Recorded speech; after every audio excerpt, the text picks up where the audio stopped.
Well, welcome everybody. It's really good to see you. And today we're going to continue our exploration of our big question for 2020. What is the relationship between science and religion in today's world? It's good to see some familiar faces, and some of you have been following the big questions for going on 4 years now. And it's really gratifying to welcome newcomers. So I'd like to thank Will McGarvey for hosting the Zoom and for being our main speaker today. He's truly a man of many abilities. Susie Cole would like to thank Susie, who's the president of the Interfaith Council, for supporting the big questions for all of these years.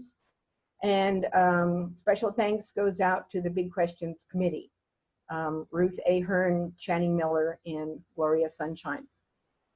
So for hundreds of years, science and religion have often been at odds. They seem to be vastly different realms. I decided to kind of look into the big questions a little more by asking another question. What do science and religion have in common? What do science and religion have in common? One aspect of reality that science and religion seem to have in common is relationship. Relationship. In religion, we can talk of having a relationship with the divine by way of energy exchange or through personality interaction, through prayer, meditation, chanting, dancing, worship. And this relationship can make a dynamic difference in our lives. And I'm sure most of you have some practice that you enjoy that brings you closer to the one. Last month I shared research in the field of neurotheology that has been going on for many years. Dr. Andrew Newberg, an expert in neuroimaging studies of spiritual experiences. Got that? Neuroimaging studies of spiritual experiences scanned the brains of praying nuns, chanting Sikhs, and meditating Buddhists. He found that certain areas of the brain lit up, which means that they were receiving more energy while they were praying, chanting, and meditating. And that people who engaged in these kinds of practices experienced feelings of awe, peace, and a divine connection. It could be said that they experienced being in relationship with divinity.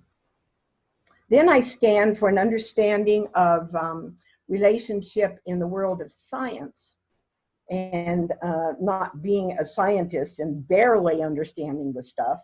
I did find that in the quantum world, relationship is thought to be the key determiner of everything. And that seems to be common in all of the realms of science. So as we investigate subatomic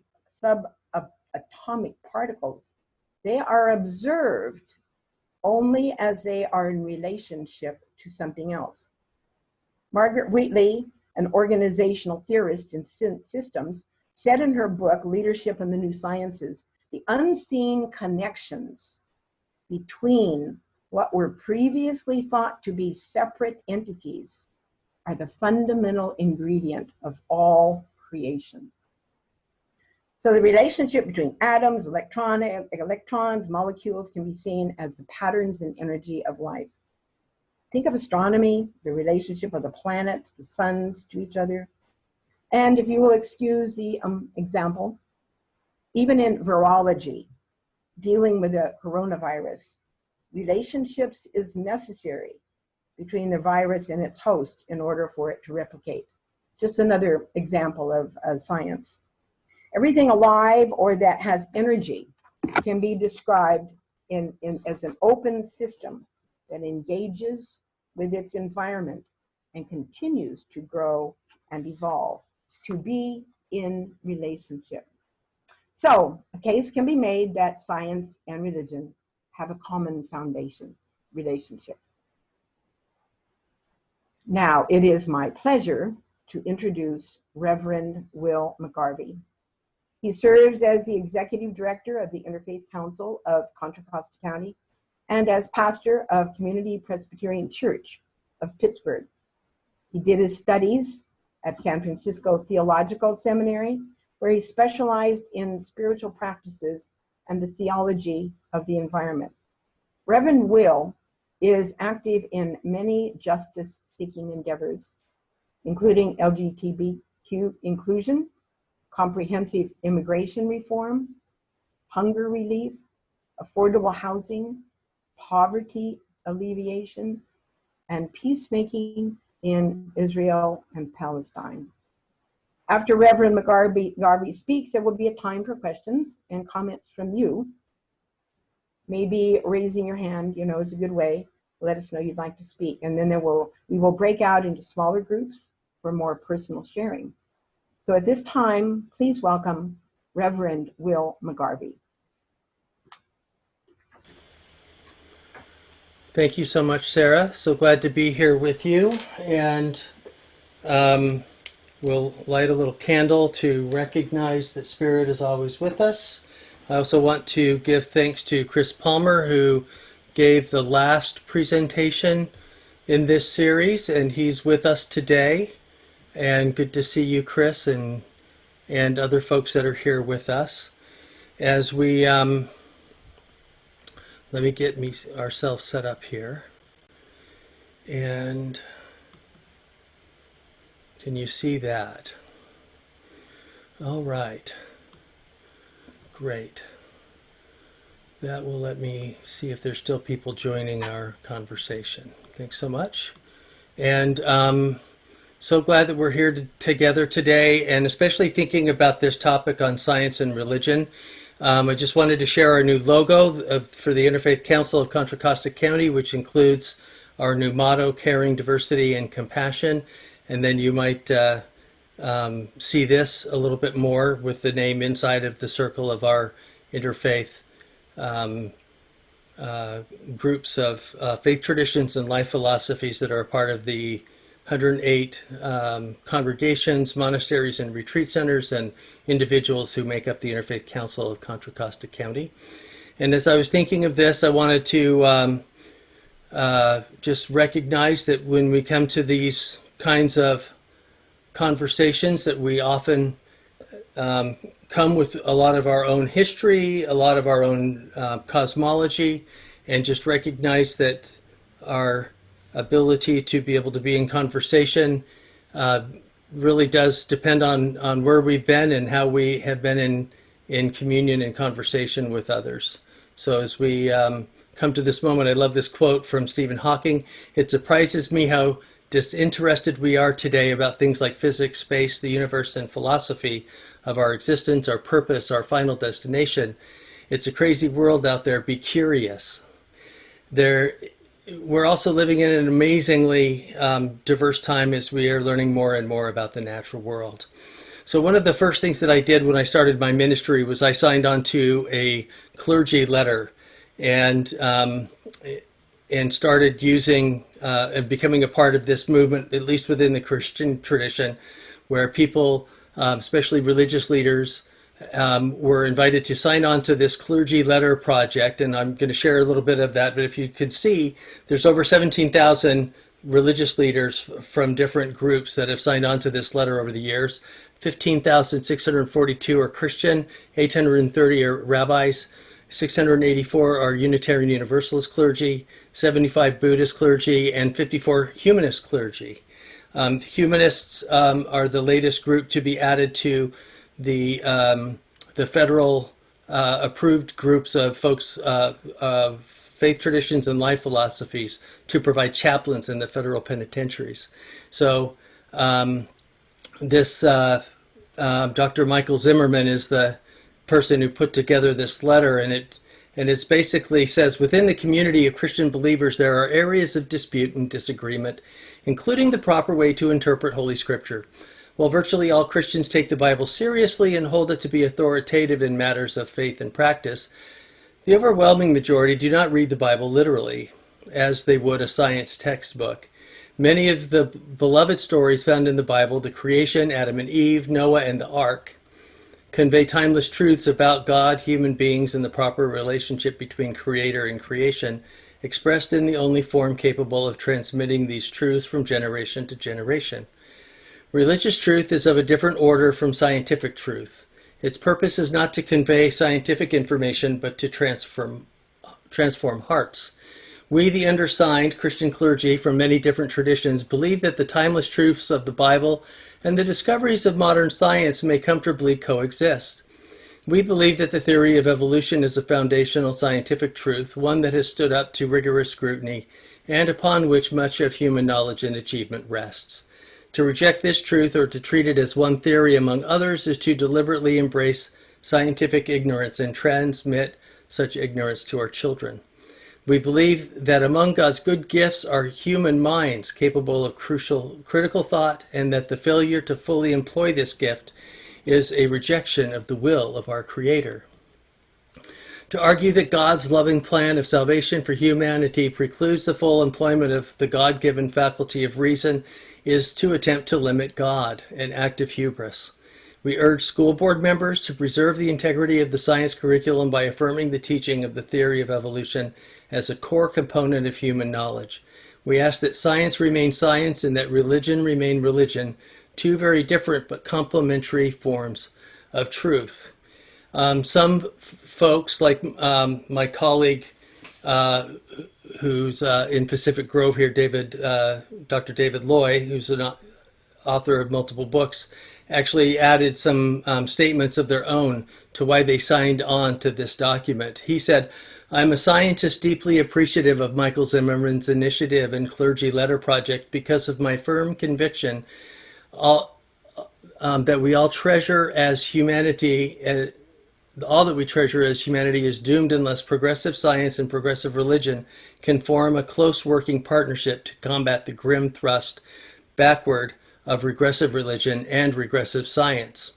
Here's my background. Into my teens, like Darwin, I dabbled with the idea of becoming a minister. Then, after an immersion in Freud, shifted to psychology, and then midlife into the development of evolutionary systems science, and became a co-founder of the pioneering multinational General Evolution Research Group, a co-founder of World Futures, the Journal of General Evolution, and founder of the Darwin Project. Through my widely acclaimed recovery and reconstruction of Darwin's long-ignored moral and spiritual-oriented completion of his theory of evolution, see his website, increasing perception of how this old paradigm Darwinism, as well as right-wing creationism, is driving us towards destruction. I became convinced of two basic requirements for human survival. One, there must be a massive shift from the old paradigm, Darwinism, of survival of the fittest and selfish genes, driving us toward environmental, political, economic, and moral and spiritual destruction, toward the paradigm of mutual aid, love, moral sensitivity, and education. And two, only the working partnership sketched above could do the job and head off the steady, decade by decade and century by century destruction of all that we and the best among us have held dear. So while some folks have posited that there's a conflict between science and religion, I really join a lot of other progressive Christians in viewing not just a complementarity between the two, but that both of them are speaking different kinds of truth in different parts of our conversation. And part of it, I think, is a recognition that we're meaning-making animals, and that as Darwin did his best to try to figure out how we came to be who we are, there's also a certain amount of human hubris that keeps us from recognizing that we are created beings and that we're animals, and meaning-making animals at that. And as we look at the history of the world, it's easy to try to put pictures of Noah's Ark and dinosaurs in the same picture, as some people do. I don't think we have to do that to try to read the Bible as a history book in that way. And so it's interesting when you have debates between Ken Ham and Bill Nye, the science guy, and they ask each other, what would make you change your mind? Ken Ham would say nothing, and Bill Nye the Science Guy would say evidence. And I would actually agree with Bill Nye on this, that there is a difference in the way that we look at the world. And especially recognizing that we often view ourselves as more than animals, and in many ways we are, and at the same time we continue to be animals that evolved on this planet. So if we're to deny that we're human animals, it really is a denial also of any earth-based spirituality that we have. So when we look at this, I like to point out a little bit more about the Bible, and especially how conversations around that can be helpful or non-helpful. I love this cartoon. Quit worrying about corroborating your sources. It's not as if anyone's going to take this literally. I think there is a misunderstanding in the way that we read things as modern Americans, and it's interesting to see some people trying to do so in a very literal way, but I think they're doing that because of number one, the history of Protestantism lost the apostolic succession that the Roman Catholic Church had. And so when Christians talk about where their authority comes from, if they don't have apostolic succession, then oftentimes they point to the Bible itself, and taking that Bible as literally as possible to protect against the encroaching ideology of modernism tends to be the answer for them. But what that has led to is a lot of folks really checking their brains at the door when they go to church. And I don't think that we want to do that either. And it's exactly not what I do when I go to church. I want to have my mind stimulated in thought, as well as really considering how I'm called to be able to live as a rational, reasonable person in the world. So oftentimes these two methods get compared to one another. The creationist method, here's the conclusion, what facts can we find to support it, versus the scientific method, what are the facts, what conclusions can we draw from them? And in some ways what we've seen is that there's become two different worlds between science and religion, and they've rarely even talked until the last 20 or 30 years. There's a Center for the Theology of Natural Sciences at the Graduate Theological Union in Berkeley, and it was great to be able to take courses there where religious leaders and theologians were able to offer the cosmology and the worldview that they have to the science world, to see if there's somehow just that cosmology and way of looking at the world might offer science a new paradigm shift with which to be able to make the next advances in understanding our world as well. But oftentimes this conflict has been really elevated, especially between the religious right and science. And I think partly because both groups have been trying to wrest power away from each other. So we've seen accusations that science has little responsibility to be moral, and that religion has little responsibility to think, even though I don't think that that's completely true. It's it's easy to say that the two worlds do lunch, that they talk, but that they really do have different cosmologies and ways of looking at the world, especially as science tries to figure out the how. Religion continues to be the group and religious leaders asking the why questions, and really asking how do we make meaning of this new knowledge, and what are the ethics and morality that we should be talking about? How do we create especially boundaries around ethics? And bioethics tends to be one of those new burgeoning fields, especially in hospitals and other places. So we see that the two worlds are interrelated, but they often speak past each other. Even Darwin said of his theory, there's grandeur in this view of life, with its several powers having been originally breathed by the Creator. And of course, we've been encouraged to integrate the two worlds. Both the scientist and the theologian need to live in humility of knowledge, knowing that any future knowledge that we may learn about the world and the universe can change the way that we view the universe. Science unchecked can become immoral, and religion unchecked can become superstition. And so oftentimes, as we've seen these as two separate endeavors, I think as more and more of the leaders in these fields have been talking to each other, I think they've been recognizing how they can not just complement but challenge each other into being better use of each of their worldviews. As Einstein said, science without religion is lame, religion without science is blind. It can lead to superstitions, and we can even create versions of science that leads and looks a lot like idolatry.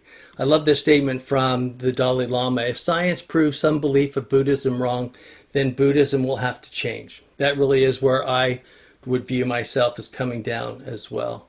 As Silja Bundgaard said, the biggest knock on science are the blind spots of the domain to the ethical implications of research, the moral dimensions of technology. I think that's really true, especially around technologies like the nuclear bomb that we have that can do away with all life. We need to be able to think ethically around that. And even theologically, as John Houghton said, there's a widespread suspicion of science fostered by the feelings that science goes against the Bible. This is unfortunate. It takes a very small view of God and a very inadequate view of science. I think that's true too. St. Thomas Aquinas has this statement that it's actually one of my favorite quotes. It's a great test, I think, for theology, especially as we're looking at applying theology in the world. If you make a mistake about creation, you'll necessarily make a mistake about God. And I think this is even true for human nature. And the more we think about the relationship between science, religion, morality, ethics, the more I think we need to be much more humble and careful with some of the language that we have. Of course, as D.T. Suzuki said, to point at the moon, a finger is needed, but woe to those who take the finger for the moon, right? But we often do that with our relationship with language. It's easy to mistake the finger pointing at the moon for what the moon itself really is, and to get those references confused. Faith is not mistaking symbols for the things they point to, worshiping the finger that is pointing at the moon. Sometimes it seems it's all you've got, the one thing left to cling to, and sometimes you let go and find that it grabs hold of you. There's lots of different ways of responding to this. I like this little quote: most of what I learn about spirituality comes from watching how you treat other people, yourself and other people daily. And I think actions really are stronger than words. And I think it's been interesting to find Episcopalians and Presbyterians and UCCers and other progressive Christians really separating themselves from this religious right view that demands a conflict with science. My United Church of Christ even says God is still speaking and we're listening, recognizing that as we go back to Scripture time and time again, we might be able to hear a new word where God might speak more light into the present. One of my UCC colleagues, Michael Dowd, is a UCC minister, and he went on tour for about 10 years. He wrote this book, Thank God for Evolution, How the Marriage of Science and Religion Will Transform Your Life and Our World. And he took this on the road and really helped a lot of people understand the beauty in this relationship between science and religion, and how it can be a mutually beneficial relationship if the relationship is done well. And lately he's been doing a lot of work thinking about our ecological footprint on the world, and how close we are to these tipping points of climate chaos and what that might mean for us theologically. But a lot of these conversations go back to the way that we interpret Scripture, the way that we hear a lot of these stories. I love this cartoon. Eat plenty of fruit and learn to multiply. That way you won't pollute your bodies in the earth with animal agriculture and reproduce faster than the planet can support. Yeah, we should have written that down. What was that again? Be fruitful and multiply, I think. I would love it if we had religious leaders all over the world actually say, this is the one commandment we've completed, and let's check it off. If the Pope and the Archpatriarch of the Eastern Orthodox Church and leaders of the world Council of Churches got together and said, we have been fruitful and we have multiplied. There's now 7.7 billion of us on the planet. We're going to see more human suffering if we don't figure out how to decrease our numbers closer to the carrying capacity of our world. Then I think we really need to be able to move beyond parts of those conversations. But even the way that we read the Bible plays itself into this. And often in our English translations, it begins with this traditional phrase, in the beginning, God created the heaven and the earth. But when you look at the Hebrew, it actually has a subjunctive clause there. A better Hebrew translation of those words would be when God first began to create, the heavens and the earth being void and a part of the waters of chaos. And what we often don't get is how the actual cosmology of the ancients is radically different than the way that we view the world right now. So if this is an ancient Israelite cosmology. It's a flat earth cosmology that has a dome of a firmament holding the waters of chaos, these waters above, separated from the waters below. It's a three-tiered universe. Sheol is the underworld. This is the world where we live.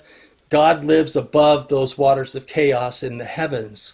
But it's a series of separations on Genesis 1 and these different days of creation. So the first day is just separating the surface of the waters, and waters above and the waters below. And then this firmament gets put into this world that keeps those waters of chaos above the firmament, and there's still waters below. And then out of that is separated lands and sea. And then you can see the sun and the moon and the stars are inside this firmament. And there's waters of chaos above that firmament. And so if we're to take the Bible literally, this is the cosmology of the ancient Israelites. It's a three-tiered universe where there's water above the firmament, water and land in this version, and Sheol underneath, the underworld, where the ancestors' bodies are buried, and where one day you too will be buried in the bosom of Abraham. And so this is not the way that we view the universe today, but it is the way that some of the writers of Genesis 1 may have looked at it, and it may have been influenced by the... They may have been influenced by the Babylonian texts and maybe even by other creation stories that were out there. But what's interesting is this story separates these days, and then the male and the female are both automatically placed within here. And you can tell that there's a difference between this Genesis 1 to chapter 2, verses 2 or 3. And it looks very much like a heteronormative, just male and female, that's it. The Talmud, of course, has all sorts of other stories about Lilith, who was the first wife in the Genesis 1 story, versus Eve, who gets created in the second story, because there's both a man and a woman referred to in this version of the story. So that's it's not encouraging a heteronormative nuclear family kind of cosmology. And if anything, when you look at these days, day 1 corresponds to day 4, day 2 corresponds to day 5, day 3 corresponds to day 6. And while days 1, 2, and 3 are the separation of the waters and the land and the air, day 4, 5, and 6 are the filling up of the air and the sea and filling up of the land animals. And then there's this 7th day, which seems out of order. There's no correspondence to this 7th day with the previous 6. So that must be the main thing that this high Hebrew poetry is pointing us to. And that means that we are created for rest. We're created for Sabbath.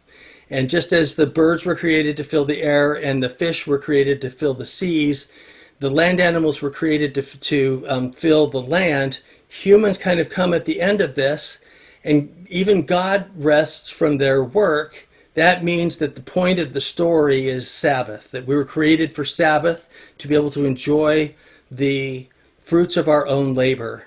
And what's interesting is that the theology of the Sabbath that gets described here in the first creation story of Genesis is also a way of understanding ourselves as in contradiction to the Babylonian creation myths that had humans created as the slaves of the gods, especially of Marduk, and created from that god's blood.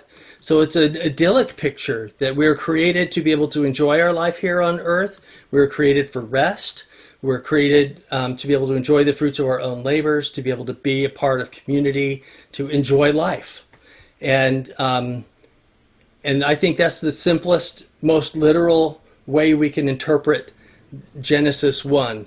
And at the same time, the way we look at this and the way that we view the universe itself can be very different from time to time. Stanley Yaki is a Catholic theologian who wrote this book on Genesis 1 through the ages, and he points out that through the history just of Christian thought, that there's many different ways that people have interpreted where the earth is. Some have put the earth in the center of the universe or the solar system. Some put the sun in the middle, and then the earth and the moon are off to the side. Copernicus had his own way of describing it. Other folks in other ages have been able to view ourselves as a part of a greater Milky Way, and recognizing that our night sky consists of this small selection of the very brightest and nearest stars in those areas. And in some ways, this is an amazing gift to us that science has given us, is to be able to picture ourselves within the universe and to know exactly how much other life may have sentience like ourselves. It gives us a truer picture of our place in the universe. And even understanding the Big Bang Theory and understanding how far we've come and how the universe has been different in different ages over the last 13.87 billion years gives us a sense of our own humility that we can and should have as we consider that. And even understanding more about black holes, right? Understanding that there might even be multiple universes on the other side of these black holes, and the dense gravity that occurs and the diversity that occurs within all of this, and the interrelatedness, as Sarah pointed out, at a subatomic level.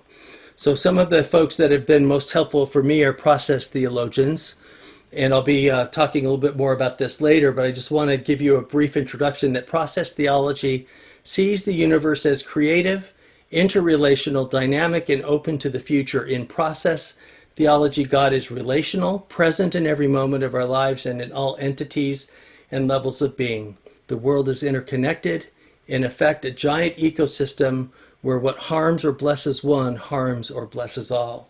John Hartshorne, one of the earlier process theologians, said that God is less an active force within the world's processual commerce than an intelligent being or mind.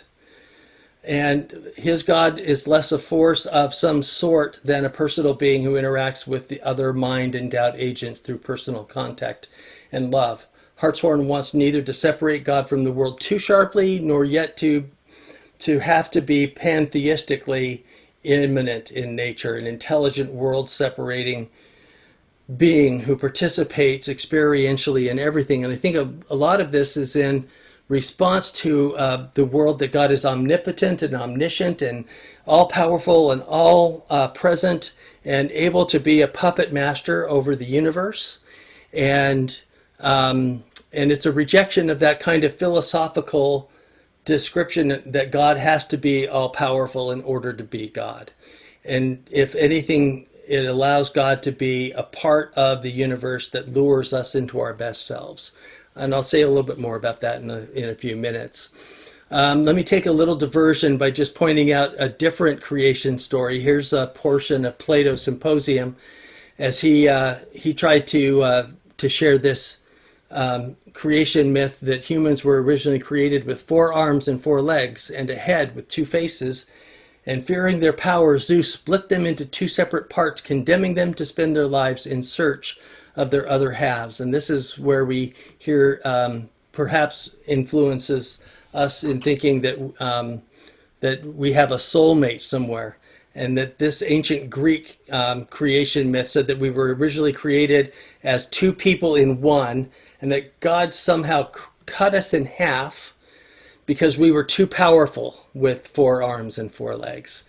And that as God cut us in half, our job is to find that other half of our soulmate elsewhere in the world. And that's one way of looking at the universe that I think does influence the next creation story. But it's one where human nature was originally one and we were a whole, and the desire and pursuit of the whole was called love, and that we were created to be able to be in relationship. So I think it recognizes that part of who we are, that we are created for community and relationship. And perhaps this story influenced the next creation story in Genesis 2, which tells the creation from a different view. Instead of from the view of the heavens and the earth, this one starts with the earth and the heavens. And it's in a garden called Eden, and inside that garden is an earthling called Adamah. Now, we've taken the name of the Adam, which comes out of the Adamah, the ground or the soil, as a given name. And as the telling of the story in the early verses of Genesis 2, God starts with the creation of this earthling, creates the body of the earthling out of the mud, puts it together out of this red clay, and then breathes into the earthling after the earthling has been formed. And it's with this breath, this ruah of this breath or spirit, it's related to the word for spirit in Hebrew, becomes a living being, becomes an earthling. There's no gender in this being yet in the story. It influences a later Christian ritual on Ash Wednesday that starts Lent, where we recognize that we're made from dust and to dust we shall return. But it puts us in relationship with all of the animals, and it basically says that the earthling was made first, and then all of these other animals were made, and partly because the earthling was lonely. And so God makes all these animals, asks the earthling to name them, and it doesn't look like any of these helpmates, these relatable animals, are equal enough to the earthling for them to be less lonely. And so there's this recognition that the beasts of the field were there, but they're not quite of the same relatable material as the conscious earthling is. And so God separates an Isha out of the Ish. There's lots of Hebrew word plays in this portion of Genesis 2. The Isha, the woman, comes out of the Ish and comes out of the rib. And it's said that the earthling is put under a deep sleep, and that then God separates a woman out of the man. And that and this is the naming of Adam and Eve from this portion of the conversation. It's different than the woman and the man referred to in Genesis 1, who were kind of the apex of creation. Here the earthling is the very first of the creation, and all of the other animals get created, and then it's because there's not a real relatability between the two, or between the earthling and the animals, that God decides to separate out of the earthling a male and a female. No, Adam, I don't want to see your scar. Anyway, the two then become one flesh, and there's a relationship between the Adam and the Eve. And then there's this whole story and drama in Genesis 2 and 3 that's really about human origins and why do we die, and why do we have certain abilities but not all of the same kinds of abilities that God has. And then, of course, as we read this, it's easy to think that Adam was a male person rather than the earthling that was then divided up into the Adam as a male person and the Eve as a separate person. So it's easy to read into this that the Adam was always male, and therefore it's easy to read into it that that male the males came first, so the males should be more important than the females. We've also read a lot of other things into this story, including a fourth century bishop inventing the theology of original sin, which the Eastern Orthodox Church still doesn't believe in, and most Jews don't believe in original sin because it's not a part of the way that they read this story. So that becomes a later way that people read this story to try to give themselves meaning around it as well, but it's not there in the earliest portion of it. And we even see the beginnings of a theology of the devil come out of this conversation, and setting up this kind of contest and this conflict between Jesus and the angels on one side and the devil and his demons on the other, that gets developed even out of this early scripture that really doesn't talk that much about it, but we have to take a bunch of scripture from other places to impute it into that. If anything, what we have is a story of trying to understand human shame, human blame, understanding why we do bad things, and understanding why we have limited life cycles. And even an angel not allowing those earliest humans, the Adam and the Eve, to go back into this garden for fear that they would eat of the truth, or of the tree of the knowledge of good and evil. So in some ways, when I read these stories, it really is an explanation about why there's death, why there's pain, why there's suffering, why even hunger exists. And if anything, I think we should be reminded that we're earthy. We're dust. And when we look at the other things that we try to impute into this story, like even Paul does, he tries to use that creation story as an excuse for why men are more important than women. And we've allowed that to become normative in our culture, right? I wish for no housework, no cooking, no cleaning. Poof, we'll make you a man. That's what will get you out of all of those things, because we've so assigned those duties to just one part of the human family. So if we recognize that there's a power hierarchy in the ancient world that always put men at the top, and then the women and the children and the slaves, when we read this story, we can see that Eve was framed, right? That Eve was blamed for taking of the fruit, when Adam was just as guilty of eating of the fruit of the tree as Eve was. She may have been the first and may have participated in inviting him to do so, but he chose to do so either to stay with Eve or to, in order to keep other parts of the commandments given to them in the garden, or other things like that. But it's easy sometimes for us to see that this complementarity between men and women, especially around creating children, was seen as normative. And then when we hear of other cultures like Native Americans who have had same-sex marriages that were well, the marriages themselves weren't upheld by the Supreme Court today, but the ability for gay and lesbian and transgender people to have employment protections was. It doesn't always work in that same way. Here's Pretty Shield, medicine woman of the Crow Nation, who said back in the early 1900s, Christian leaders stand on our soil and claim gay marriage has never occurred here. Over 130 tribes of every region of North America perform millions of same-sex marriages for hundreds of years. Their statements are both hateful and ignorant. Your homosexual was our two-spirit people, and we considered them sacred.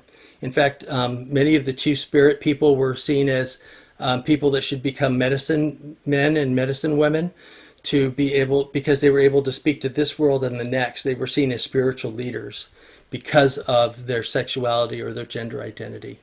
Even when we think of the different ways that we think of the world with a lot of these systems of understanding ourselves and our relationship with others gets questioned when we hear parts of the Gospel of Thomas, where Jesus said, when you make the two one, and when you make the inside is the outside, and the outside is the inside, and the upper is the lower, and when you make the male and the female into a single one, so that the male is not male and the female is not female, and when you make eyes in place of an eye, and a hand in place of the hand, and a foot in the place of a foot, an image in place of an image, there shall you enter the kingdom. It's this mystical union of elevating both our masculinity and our femininity into being whole people that we find a different kind of salvation in these Gnostic Gospels, a salvation that comes from enlightenment rather than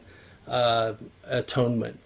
So when we look at our relationship, and science really does a great job of helping us recognize how related we are to all of the other animals, and especially the other primates, we can recognize a lot of the same kinds of abilities in chimpanzees, in other great apes that we have with ourselves. Some of them even are able to learn sign language.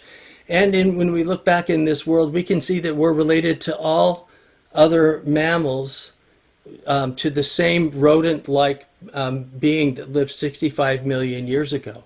Whether we're whales or humans or gorillas or giraffes, we're all related to this same ancestor that lived 65 million years ago. And some of those ancestors went back into the oceans, and some of them stayed on land, but we all have 3 middle ear bones. We're all warm-blooded. We take care of our young. We feed milk to our young. We have body hair. We're all different kinds of mammals, and we share a lot of these same different traits. And even elephants grieve their dead. And we've seen even forms of culture expressed in the way that elephants relate to each other. And we see very similar things in our closest cousin, the chimpanzees, who are able to communicate and able to show their sentience at different levels. But even as we look at our history, we recognize there's great diversity within the human family, right? Even if all Homo sapiens left Africa 200 to 500,000 years ago, there were other cousins, the Neanderthals and the Denisovans and Floresiensis and other hominids that lived in other parts of the world that we are or may be related to, that have influenced our skin color, what kind of hair we have, and express the diversity that we have within the human family.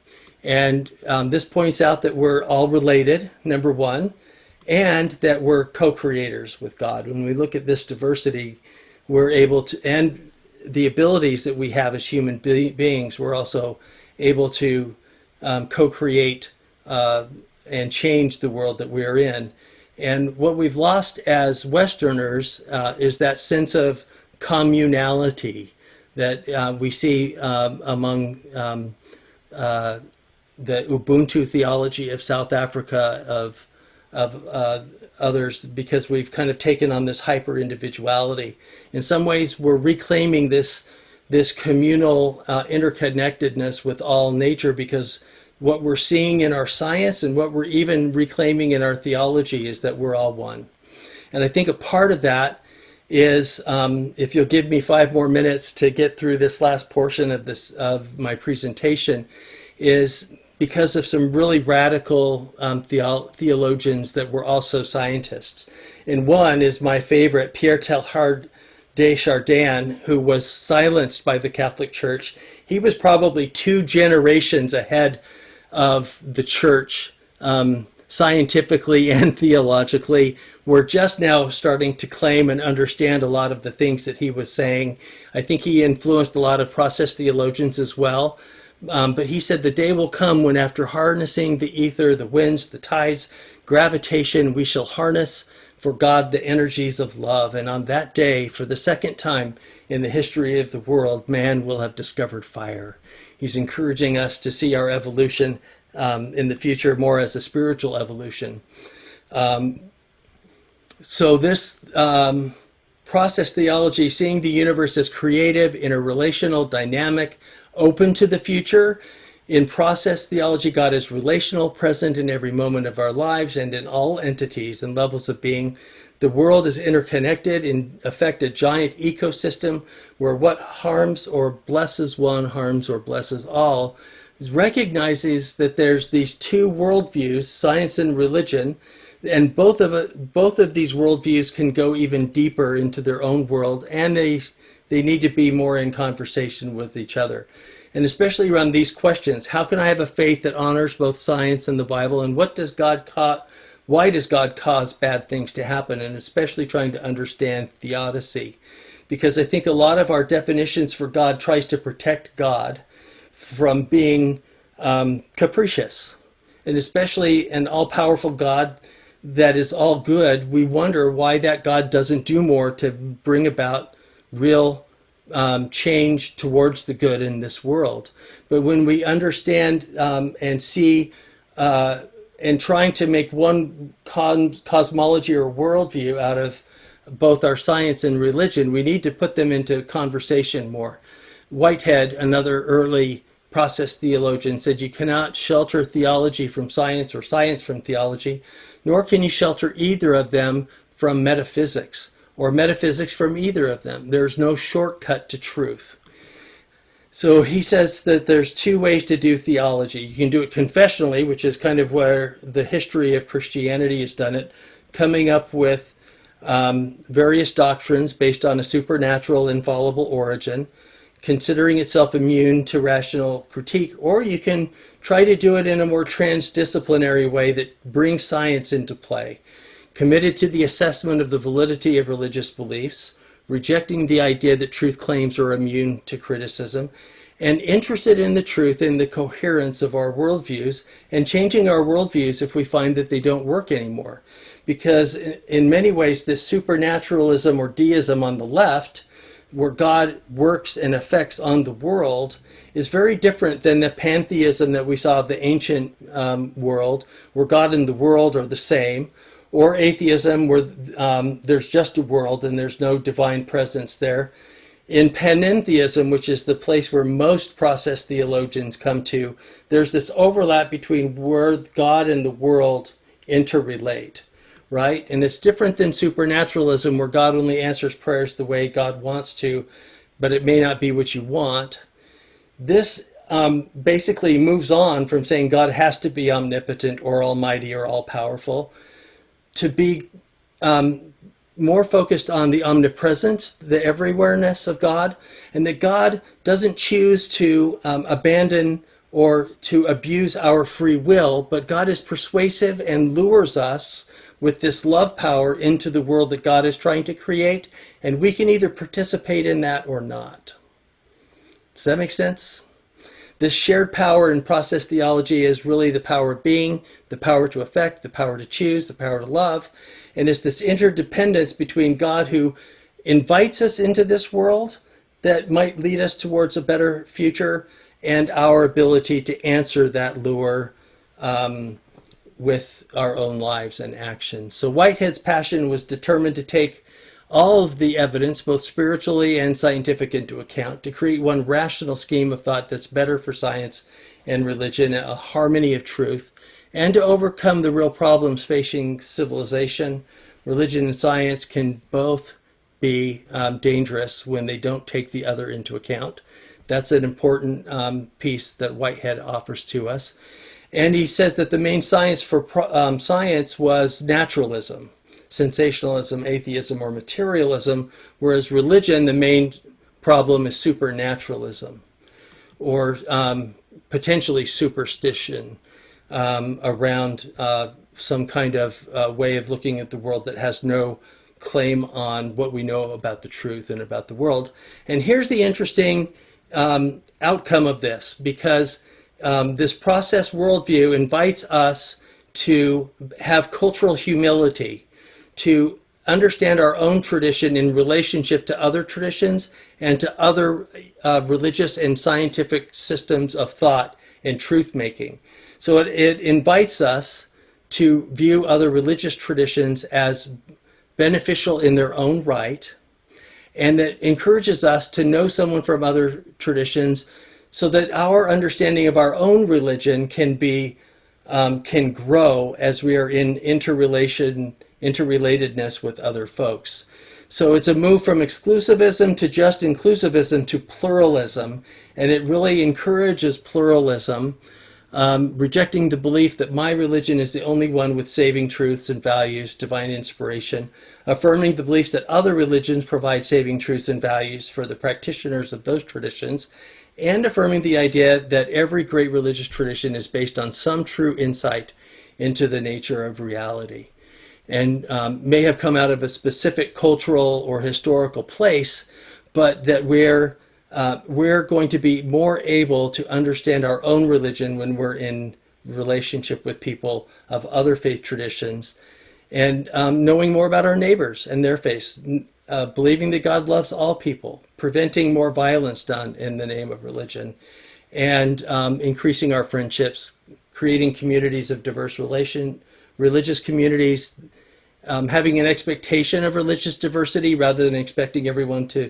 accept the ideas that I believe, and encouraging this mutual learning and transformation. So these key themes are interrelational, interdependence, emergence with novelty, that there's this new thing that can come into the world for us to understand our relationship between our faith and the scientific understanding of the world in a dynamic changing process that's experiential, open to the future, where each of our freedom and our will is preserved and built into the nature of things. And so we see a lot of new teachings and new ways of viewing the creation stories, like that from cosmologist Brian Swim, who says, I'm convinced that the story of the universe that has come out of 3 centuries of modern scientific work will be recognized as a supreme human achievement.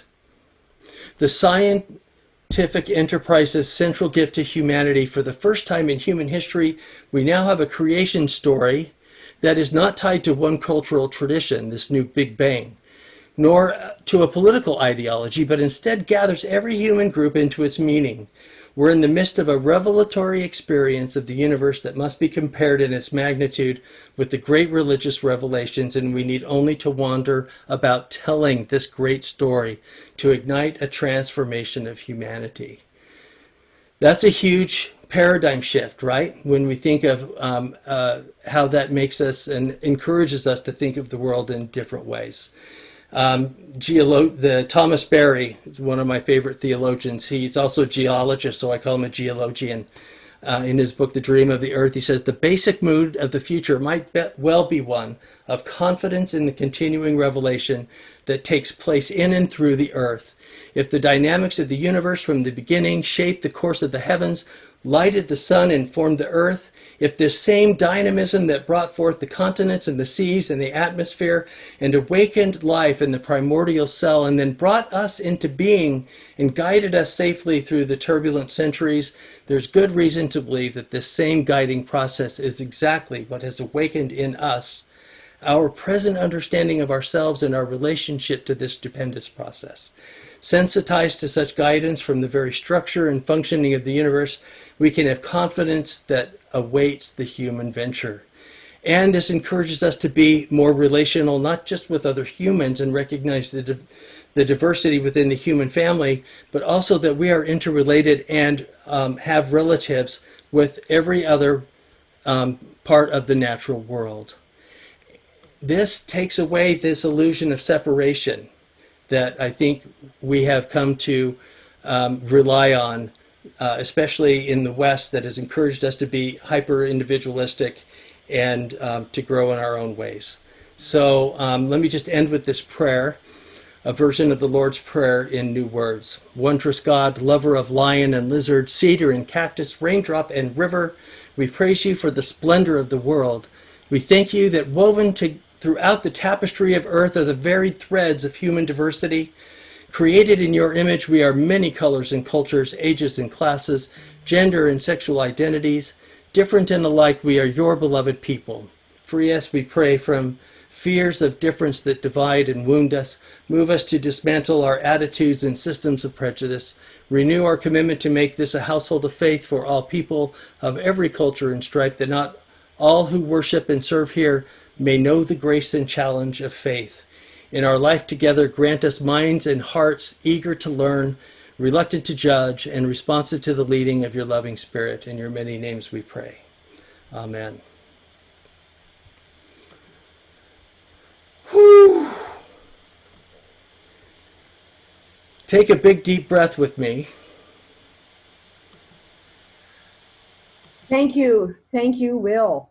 My goodness, I think you've just presented us with maybe a year's course, a 6-week course. I don't know. I just am astounded, and I so appreciate your really fascinating and complete presentation of science and religion. Ah, goodness sakes. Are you a professor? I mean, you should be a professor of science and religion. Maybe we don't have such a thing. There are such, and most of them teach at the Center for Theology and the Natural Sciences in Berkeley or in other such centers where there is conversation going on between scientific leaders and religious leaders. And one of the interesting things that I learned in my coursework there was that there are folks in different faith traditions that are offering different ways, like ex nihilo, creation ex nihilo, as a way of understanding the Big Bang, perhaps in a new way. Because, as I said, a lot of the scriptures that we have don't have a cosmology of ex nihilo, but that really is what that the creation was out of nothing. Yet that makes the most sense with the Big Bang. So that's where most Christians are, and especially Roman Catholic Christians are accepting of that theology today, even though it doesn't have a whole lot of support in the scriptural world. Oh, I mean, I don't know where to go from here. It's just, so people must have some, questions or statements. Did anything stand out to you in Will's talk? There's so many points that he made, which were so. If you have something to share, please do. You just have to unmute yourself like Gary just did. Gary, you want to go first? I don't mind at all. Thank you. Absolutely. First, I'm going to start out with saying it's absolutely superb. Yeah. Your talk and the structure and the ground that you covered. I couldn't imagine doing all that you did in such a short period of time. In any case, you didn't say anything I didn't agree with. I just want to go back and provide another example for this train of thought that we're on today with this subject. I grew up largely UCC, but the important thing to know maybe about me is that undergraduate-wise, I majored in philosophy of science. I then went on into medicine, and I became a psychiatrist. And I'm now at the latter stages of my career. And one of the elements that has arisen in psychiatry, of course, was not just that in past decades there was conflict between religion and science, and a lot of psychiatrists did not want to touch spirituality with a 10-foot pole. That has begun to change, and during my most active clinical years, I readily came to the conclusion that you're really not doing a full assessment. You're not really using all the tools in your toolbox unless you can also help people if they have kind of spiritual practice. Make use of that. And I found that extremely interesting and very gratifying. Particularly illustrative of that is people who get into substance abuse and then 12-step. And with AA or Addicts Anonymous, there's so much spirituality that goes into a good recovery. And you really realize that these, what used to be seen as sort of two separate worlds, are really blended within us. And the task and the challenge is to somehow or other interlace them to what I think makes for a more likely to lead to a more successful life. So thank you very, very much. And I'm just so glad I didn't miss your talk. Thank you, Gary. Thanks for sticking with me, even though I went over my time. Oh, no one would cut you short. Oh my gosh, you were on a roll. Oh, okay. Any other comments or? I think Gloria unmuted herself. Gloria, did you want to say Yes. something? Well, first of all, I want to say thank you, and I am also in awe and so impressed and in agreement as Gary stated too. I have just a little short question. Where did the new Our Father come from, and could you get us a copy, all of us? Where did it come from? Good question. I don't know. I can't remember where this came from. We've been using it in my congregation for a while, and I will put it in the chat room where you can copy and paste it. And it's especially good for the blessing of the animal Sunday. Oh. Sorry, Gloria. Go ahead. Well, I know, I hate to admit it, I don't know how to copy and paste. Is there another way? I can email it to you since I know you and have your email address. Thank you. I appreciate it. Yeah. And maybe I'll send it to Susie and she can send it out to everyone. Okay, that'd be great. Thank you. How does that sound, Susie? Is Susie still here? So, Will, I have a question. You mentioned continuing revelation a couple of times in various aspects. How can you say just a little more about how you picture continuing revelation happening? How is it happening now? Concerning both of these worlds, science and religion. So I would say that all that we're learning, well, even St. Paul would say that there's a book of scripture that tells us one thing about the world, and there's what we know about the world scientifically or naturally, that's another creation book. It's another book of Revelation. Both of them would be Revelation. One's written down.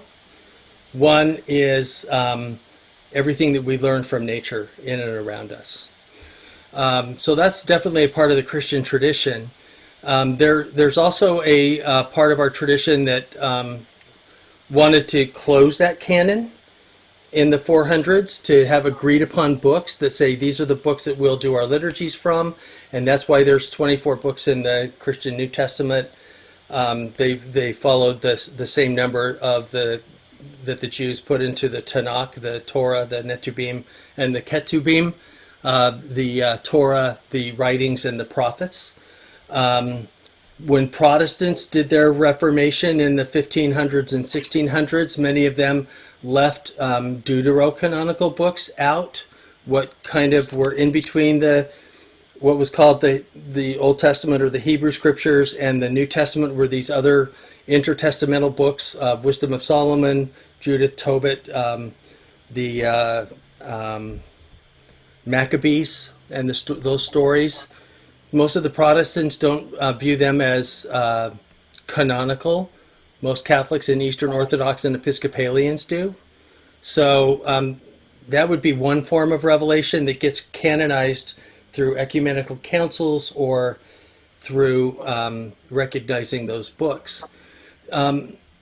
Being Presbyterian, and one of the stories we love to tell as a more light Presbyterian church that is welcoming and affirming of LGBTQ, QI2S people, lesbian, gay, bisexual, transgender, queer, questioning, intersex, two-spirit, and asexual or pansexual people, is a recognition of this story that comes from 1619. And Reverend Robinson was one of the Puritan ministers in the Netherlands, where a lot of the Puritans went as they escaped persecution in England. They went to the continent. They stayed there for a few years. They didn't want their kids to have to continue to learn Dutch. They wanted them to learn English, so they moved to the New World. Well, Reverend Robinson came and preached to these people on the boat, just as they were leaving to go to the New World to start the Plymouth settlement. And he said, don't get stuck where the Lutherans and the Calvinists have gotten stuck.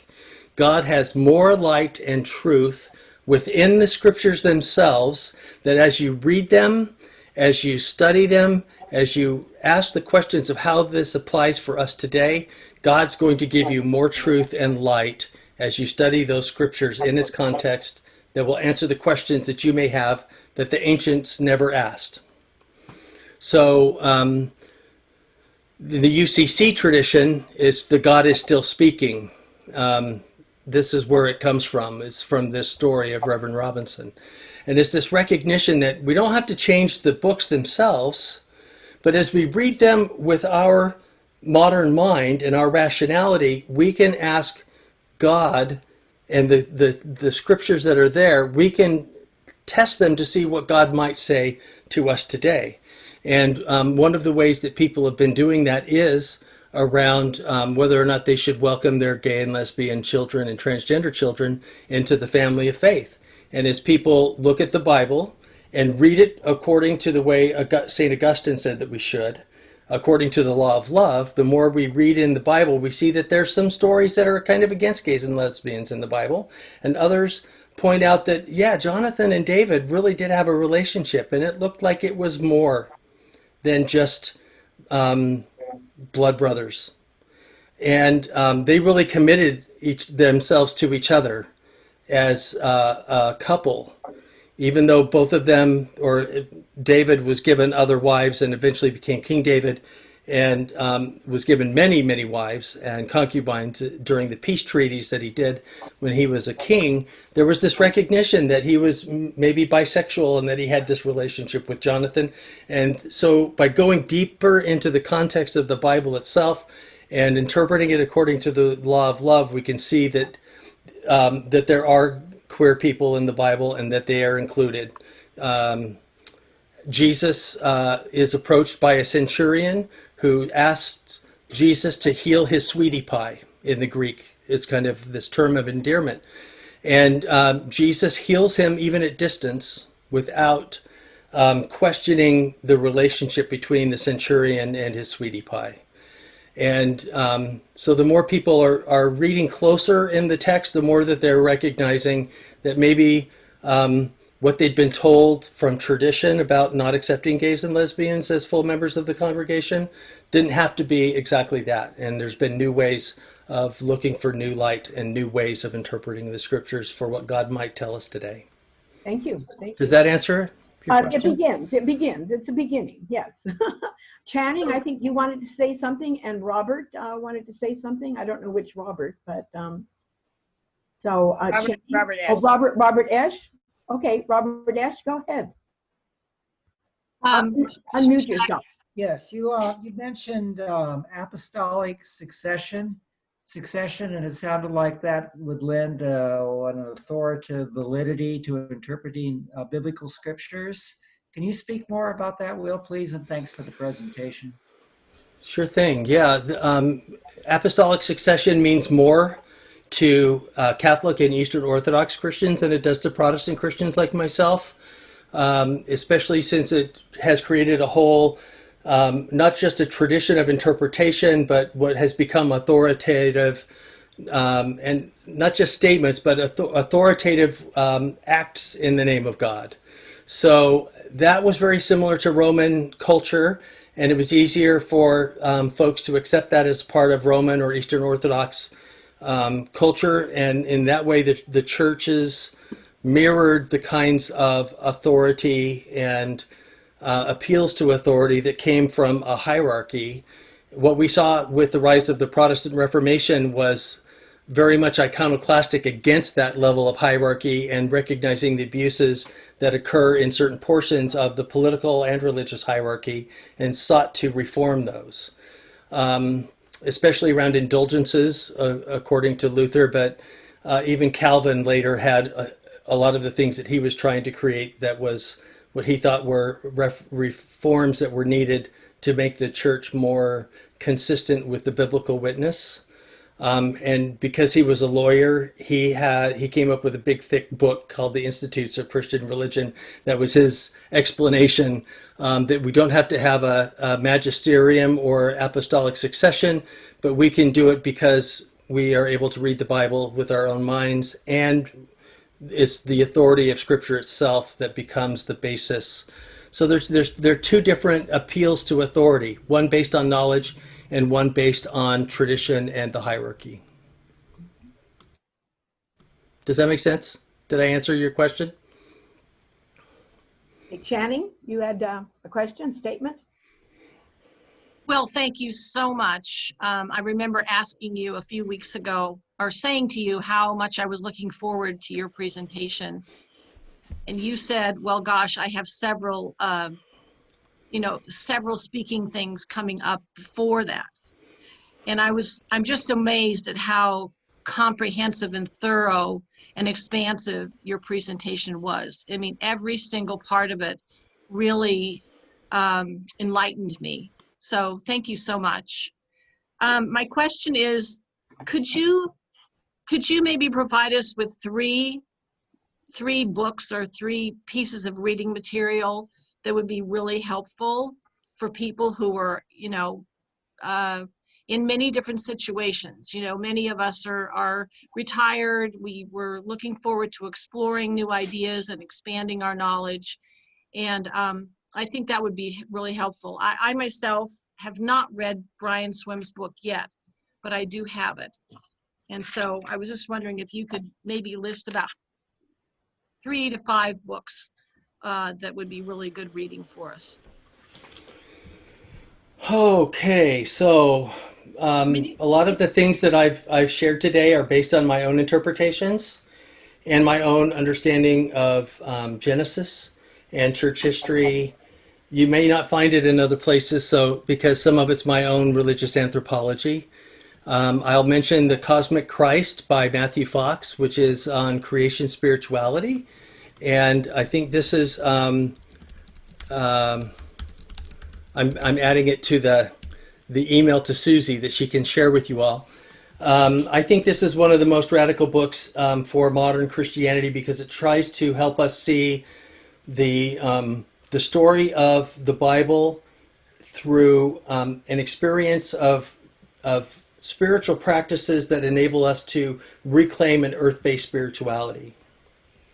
And I think that is important because it helps us reclaim science in its best ways, and the best that we can know about the world through science and the interconnectivity of all things and this new way of viewing the universe.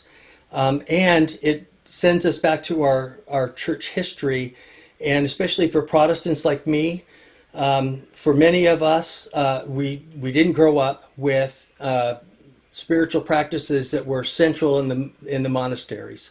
Lectio Divina, centering prayer, deep meditation, praying the hours, walking the labyrinth, and these spiritual practices that Christians have been using for years and years and years have just in the last 30 or 40 years been being reclaimed by Protestant Christianity, recognizing we may have thrown a part of the baby out with the bathwater when we were so iconoclastic against all of the stained glass windows and all of the teachings of that era. We lost a huge aspect of monastic spirituality. Some Protestant groups have been trying to reclaim that, creating their own new monastic movement. There is a new monastic movement, and it includes a lot of even centrist to right-wing Christians that are reclaiming this in a new way to have a more experiential Christianity, and to have one that will help us heal the planet, especially understanding we're so close to so many of the tipping points, and the climate crisis is so real, and we need a spirituality to help us empower ourselves to be able to be the change that we want to see in the world when it comes to that. I'll have to think about a couple other books, but that's the one that I may think of right at the top of my head. Well, I would like to suggest the great work by Thomas Berry. Thomas Berry, definitely the great work. The other one is John Spong, Jack Spong, the Bishop of New Jersey. and Marcus Borg and a few other progressive Christians like John Dominic Crossan. I'm just going to put their names here, and I'll put books that they've written. I'll fill it out before I send this email. And the Jesus Seminar have all influenced me greatly, especially looking more closely at not just the texts and even the sayings of Jesus and trying to understand them in context with the four Gospels, but also the Gospel of Thomas, that most scholars have now put as an earlier document, or we can discern what portion of the Gospel of Thomas was written before the Gospels and put those more in conversation with the four canonical Gospels. And rethinking even some of our ecumenical documents like the Apostles' Creed and the Nicene Creed, and trying to discern what came from the original impulse of Jesus of Nazareth and what didn't, and what maybe came more from Greek philosophy or other places than, if we're after this, trying to claim and reclaim a way of following Jesus of Nazareth. How do we do that? Number one, without being anti-Semitic. Jesus never stopped being a Jew, right? And how do we do that in a way that doesn't check our head at the door? So the Jesus Seminar is the other piece there. And I'll add some. I had actually hoped to go to the Jesus Seminar conference in March, but COVID-19 had other plans for all of us. But I keep up with a lot of those scholars and am influenced by them quite a bit. And I might also thank you so much, Will. I might also add that there are two institutions here in California that are doing cutting edge work on the new science. And that is IONS, the Institute of Noetic Sciences, which is based in Petaluma, and also the California Institute of Integral Studies, which is in San Francisco. And I think that anything that's published by those two organizations would have, great bearing on some of the more progressive scientific work that's happening, or especially around the area of consciousness and understanding. And field studies. Yeah, I think there's a lot we can do with energy fields and understanding the interconnectivity of all things in that way too. Absolutely. Yeah, all of those places that you mentioned, I've been influenced by as well. Yeah, and that's so good to see that the modern science is moving away from just materialism and into this new field. Yeah, there's a really good book by Richard Tarnas called Cosmos and Psyche. That's a really good kind of foundational book for integral thought. And integral philosophy is kind of the next step beyond process theology in many ways. And that's Ken Wilber, right? Ken Wilber and a few other folks too. I think I see Peter Nelson unmuted himself. Did you? Yes, maybe it's too long for an email. For this, but it's several agreements, like on science removes superstition, and God created the universe, and it's reflected in the universe. I was curious when you went on to God as part of the universe, which I think I understand, and it's not pantheistic. I was curious about the co-creation part. Could you elaborate more on that? Where does it fit? What's the purpose of emphasizing that? Yeah, being co-creators with God. A lot of this comes out of the work of Matthew Fox and creation spirituality, and part of it is recognizing, imago Dei, that we're created in the likeness and image of God. And when Catholics say that, they often emphasize those communicable attributes that humans have with God. There are certain attributes God has that we don't have. But they would emphasize that our ability to care, our ability to communicate, our ability to show love, even judgment, might be a part of these communicable attributes that we have. And because it looks like we have more abilities, and maybe it's these guys, the opposable thumbs, that gave us our ability to use the tools and manipulate so much, but also to write and to put down our thoughts and what we've learned for future generations, that we've been able to create enough abilities ourselves in these communicable ways that we are recreating the world in our own image in many ways. And so it's a recognition of the power of human ingenuity and scientific prowess. It's not always done in a positive way. We're invited to do so in a way that works with the created order rather than against it, to work with and creating space for all of the other creatures rather than making space just for all of humanity. I think that's where our climate crisis is coming from right now, because we're so overcrowding other species that we're now seeing that the viruses that they have are more communicable with us because of our interactions with these wild species.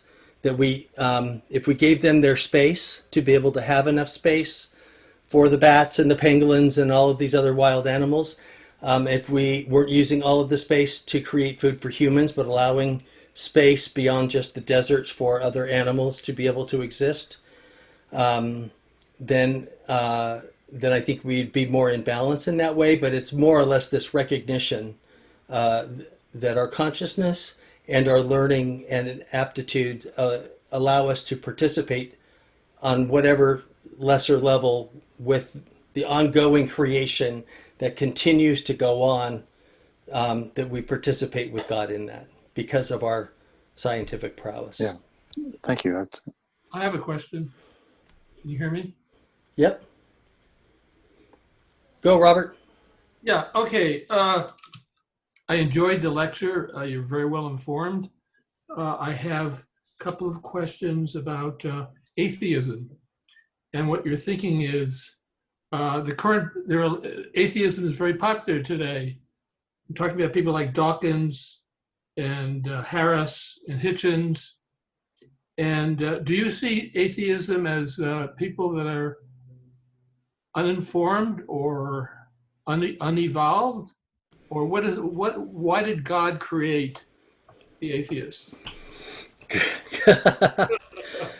That's great. Be a fair question, actually. I don't think that they're uninformed. I have a friend who's an atheist that I think came to it quite naturally.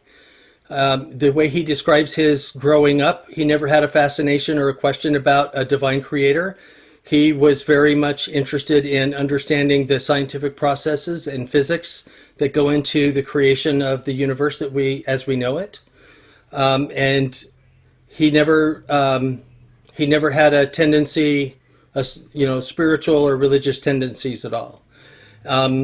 I think a lot of the debates that have gone on over the last couple hundred years between atheists and theists, and theism as a definition of God that is out of the world, all-powerful, all-knowing, has been a philosophical debate, partly over power, who gets to have power, the church or the state. I think part of this debate has gone on because there's competing cosmologies.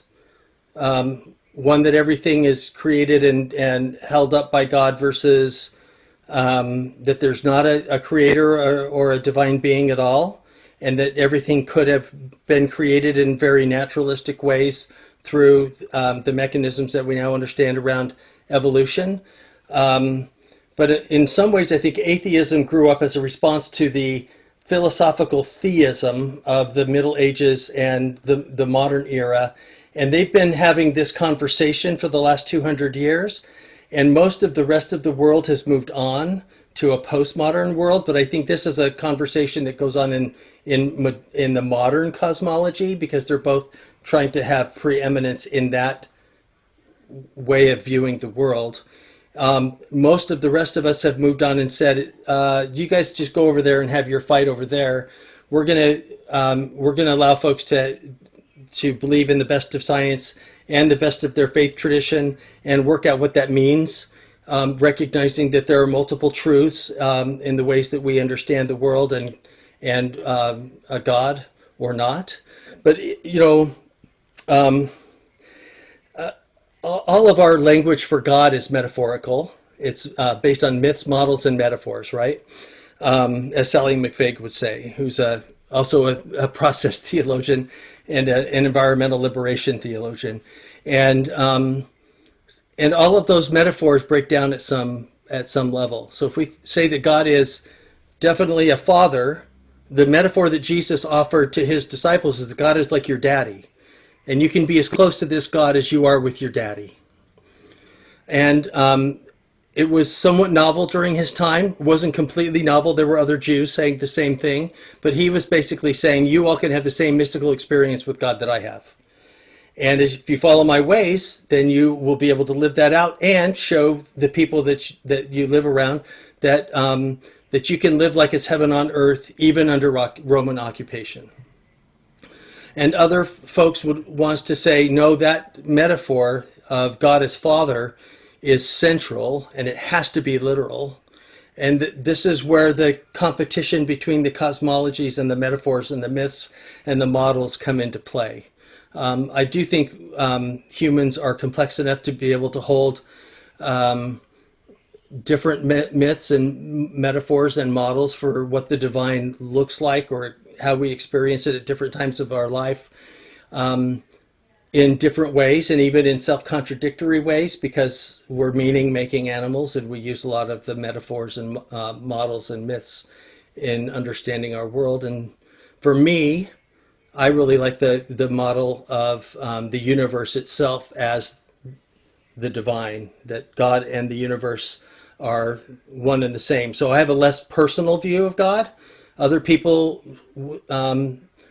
for themselves, are quite attached to a very personal view of God. And so it depends on which models and metaphors are working the most for them to help them make meaning of the time. And I totally understand how atheists can view the world without a divine creator. And I think that we should also be in conversation with them and the humanists and Buddhists that don't believe in divinities, Theravada Buddhists. Most of them don't believe in a deity. A lot of Mahayana Buddhists do. So it depends on different faith traditions and life philosophies that people find meaningful, and that influences a lot of the language that we use for each other. Did I answer your question, Robert? Pretty much. One of the things I wanted to know is Dawkins, who's probably the leader and very popular, has written a number of books. He looks down on people who aren't atheists. He seems to think that they're uninformed and ignorant. And my opinion is that people who are theists are just as intelligent as atheists. What's your take on that? I think the universe is a big conscious making machine. And as we come to understand our own consciousness and how we view the world, the more that we can recognize when we're looking through our own lenses as we're trying to describe the world, the more we'll be able to recognize for ourselves, oh, this is where this worldview is coming from. It's the prescription that I've created for myself with my study over my life. And for Dawkins, I think he still finds awe and majesty in the natural world. He describes that as a very religious experience for himself. There are others in the new atheist group like Christopher Hitchens, who later in his life became quite the Islamophobe.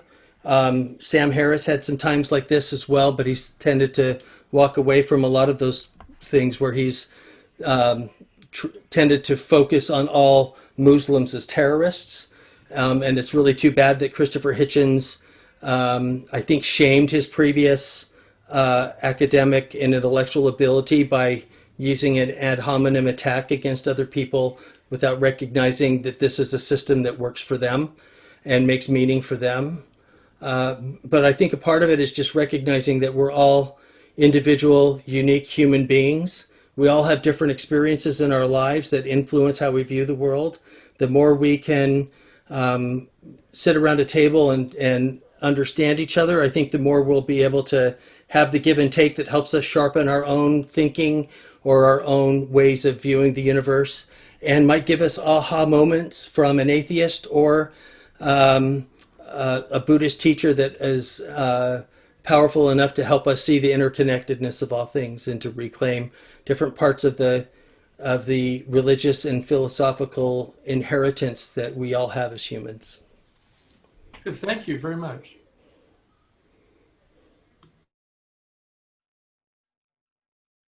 I think we have more time. Thanks, Robert. Others want to unmute themselves? Gloria? I just wanted to ask again, what did you call your Christianity? It was progressive, but you also had another term. I am an eclectic Christian. It's hard to label me.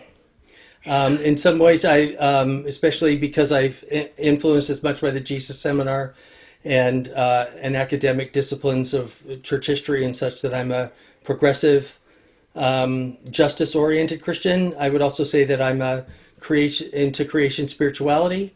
I also have been reclaiming some earth-based spirituality from different forms of paganisms over the last few years. So I would maybe use eclectic. And who knows what I'll be tomorrow. Thank you. I have a question. Hey, Dorothy. We talked about relationship as being common between both science and religion. I was curious about where you think prayer fits into this relationship between science and religion.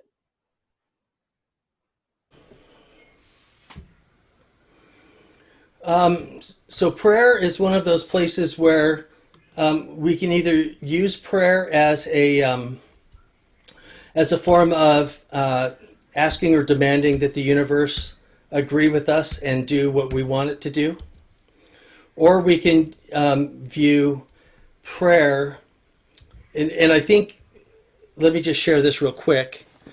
That might be a gross overgeneralization of supernaturalism, but I think it's somewhat related to this. Why didn't God answer my prayer? God answers prayers the way God wants to, but it may not be what you want. As if sometimes we think that our prayers are something that if we ask God enough, that God will do something for us. I don't know that that's really not where I am anymore. It was when I was young, but it's not where I am anymore, because I view God as this power in between, luring us into the future that God desires for us, which I believe is a good future for each and every one of us, a place of justice and a place where we're able to not only have enough, but belong in community.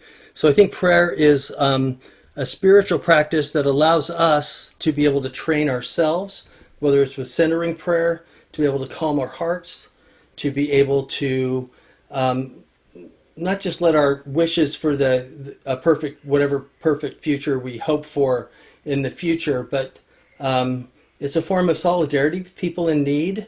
I think it's an opportunity for us to be able to do the work inside. So whether that's praying little snippets of prayer with Lectio Divina and meditating on it and asking what God may speak through those individual or little cluster of words in that particular sentence into my particular life needs at this time, or it might be a practice that teaches my body how to be able to listen in greater ways without having to try to respond, listening to understand rather than listening to respond, and being able to be a conscious,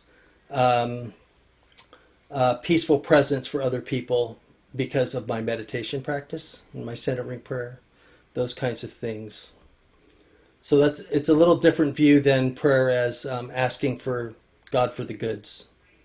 Well, I wasn't thinking so much about asking, but I was thinking about how science is now talking about how prayer can actually influence a person's health. So that sort of thing I was thinking about, how the connection, with science and prayer, as well as how an individual views prayer. So that's where the Institute of Noetic Sciences that Channing mentioned has actually been able to point out certain things about human experience in greater ways than we had ever any idea of before, right? They compared the brains of nuns and Buddhist monks who spend a lot of time in prayer and meditation, and they saw that some of the same parts of their brain were being lit up when they were in a state of prayer or in a state of meditation, and that it changes it increases our synapses in our brains that allows us to be able to think in greater ways and stay connected in those greater ways as well.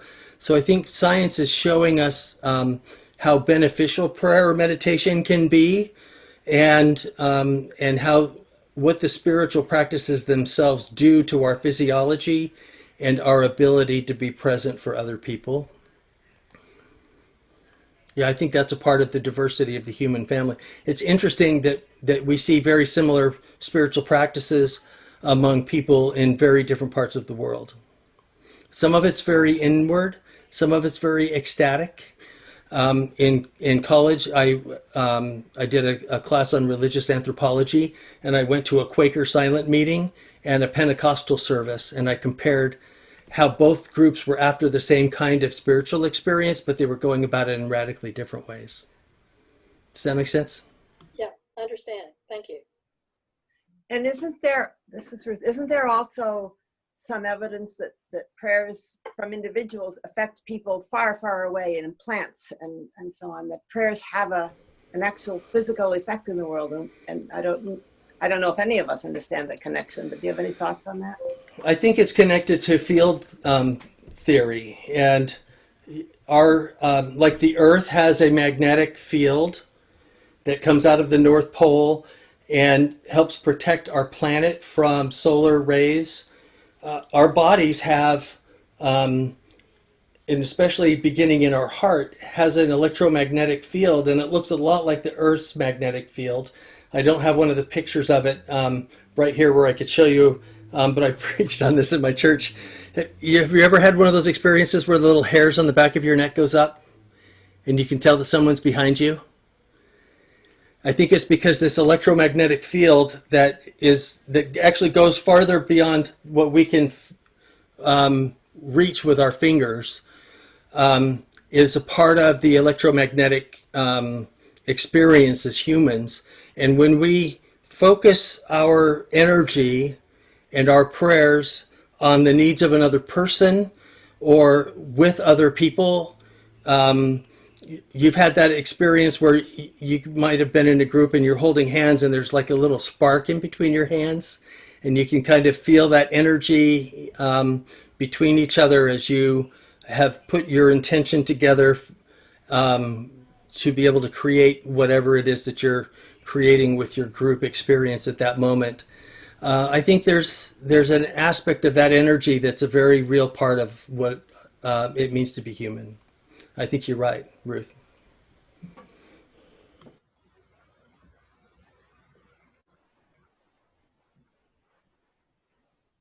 So if there's nobody else who has a question or a comment, Will, you have blessed us and in many ways, stimulated us intellectually and spiritually, and helped make more of a connection between religion and science.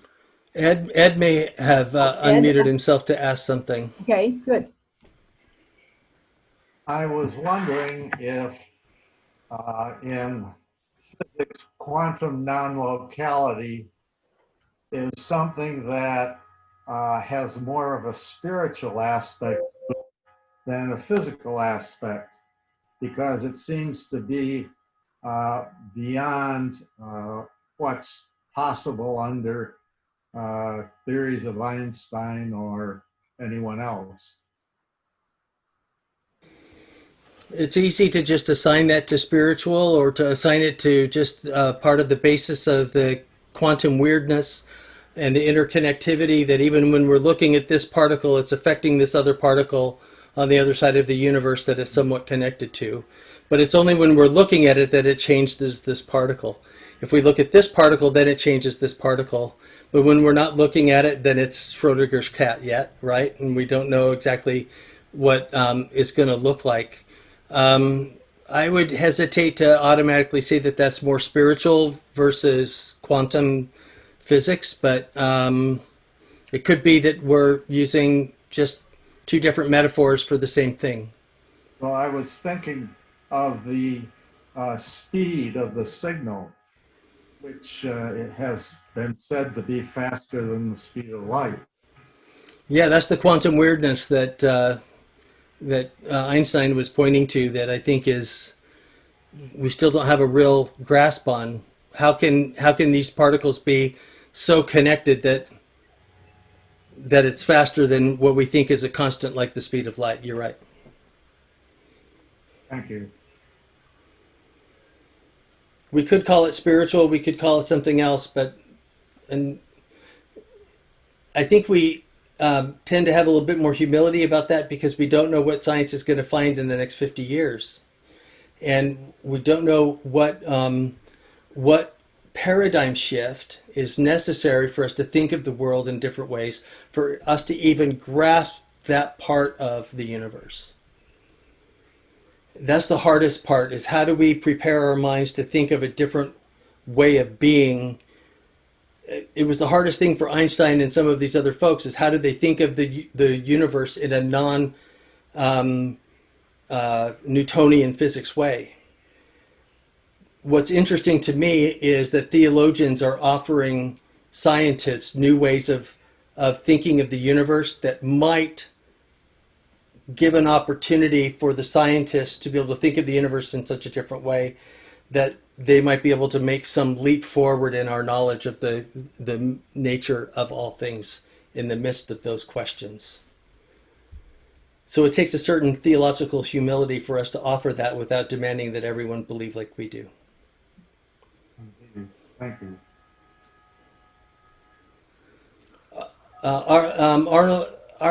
Ian Peacock, blanking on the name of the theologian and scholar scientist that, I think his name, Arthur Peacock.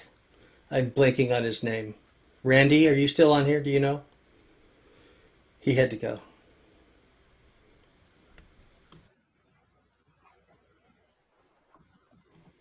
Okay, Sarah, lead us on.